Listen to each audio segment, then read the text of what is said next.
Now our task is going to be to create an alternate ending that matches with the heavy push. What we'll do is have the character stretch back and forth in relief that he's finally done pushing this crate all the way back. So let's first focus on the center of the character's body, and we'll hide the arms and hands. Great, so now we could go to the center of gravity, and in our perspective and graph editor view, let's just focus on the translate Y, Z, the rotate X, and the rotate Y. Okay. So at about frame 209, let's have him rotate back.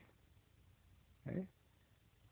Okay, like he's really stretching, and then we'll also want him to translate forward so he'll stay balanced, and down. So so his legs aren't locking up. Okay, so here's what we get, and we can actually delete a few of our keys. So let's do that. What we can do is delete this key on the rotate X on frame 199. Let's get rid of that. And then let's also delete this key on 203 of the translate Y. So he's moving down. Great. Okay, then we're going to want him to stretch a little bit more. Okay, and we'll have him do that on 218. So we'll have him move back a little bit more on 218. And also translate him forward and down some more there. Okay, so here's what we get as we scrub through. And then on 238, we'll have him move forward. So rotate him forward. And we'll make sure to translate him back. So again, he'll stay balanced, and also translate him up. Not too much, because we don't want the legs locking up. So let's see how this looks when we hit play. Great, that's looking pretty good, and I think we can even adjust some of our tangency to get a better flow. Okay, let's check out the tangency of the translate Y. Yeah, maybe we can take this key down on 209. Great. And as far as the Z goes, let's take this key on 209 and bring that up too to fix the flow there.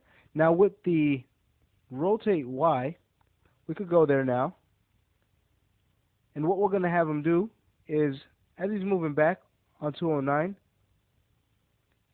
at about 218, we're going to have him rotate a little bit to his left.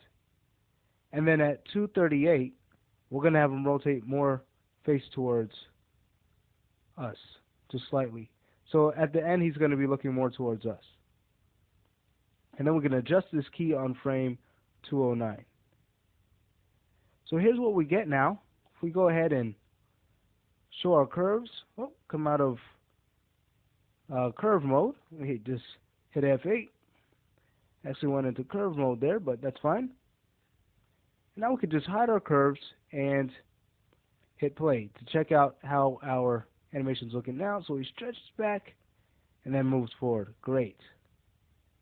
So now we can go ahead and work on animating the rest of the upper body, and we'll move on to the back next.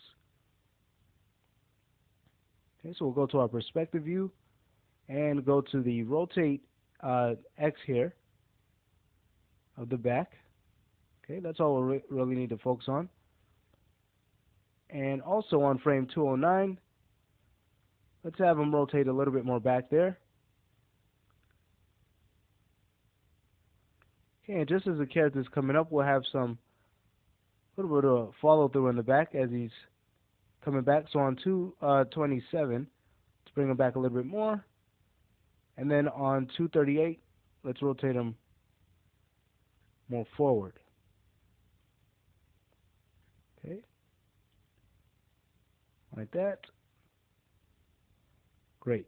Then we could take this key on frame 209 and bring that down, the tangency, to fix the flow there. And let's see how the animation's looking when we hit play. Alright, so that's looking pretty good. I think one thing we can do is actually take up the rotate X of the center of gravity so he's not moving that far down. Let's do that. And we'll see how that looks when we hit play. Great. So that's looking pretty good. And now we could go ahead and move on to the chest. So let's go there, and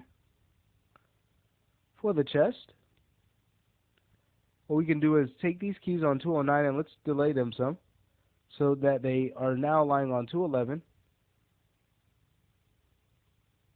Okay, I have the rotate X and Y. We'll bring back the X a little bit more. Okay, and just as the character is moving forward,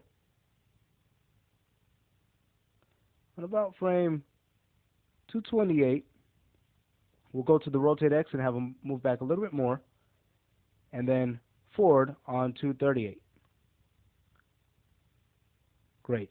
And then we're also going to want to adjust the rotate Y of the chest as well.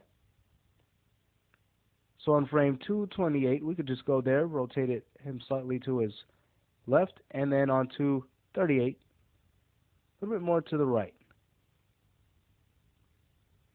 Okay, and then we can adjust our tangency to fix the flow, and then do a playback to see how it looks. So let's go into our perspective view so we can see a nice view of it. And since we're just focusing on the end, we can fix our range slider up and hit play from here to check out how our animation's looking. Great, it's looking pretty good. As far as the character's stretch, let's have him translate forward a little bit more in the center of gravity as he's coming forward. So we'll go to the Translate Z and select this key on 238, and let's go ahead and move it up a little bit more. Okay, and we could also adjust our tangency. Just went ahead and undid that and fixed the tangent handle so he's not going that far back.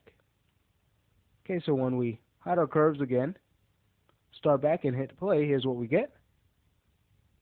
Great, we're getting this nice stretch now. Alright, so we're going to stop the lesson here, and in the next lesson we'll work on animating the character's head.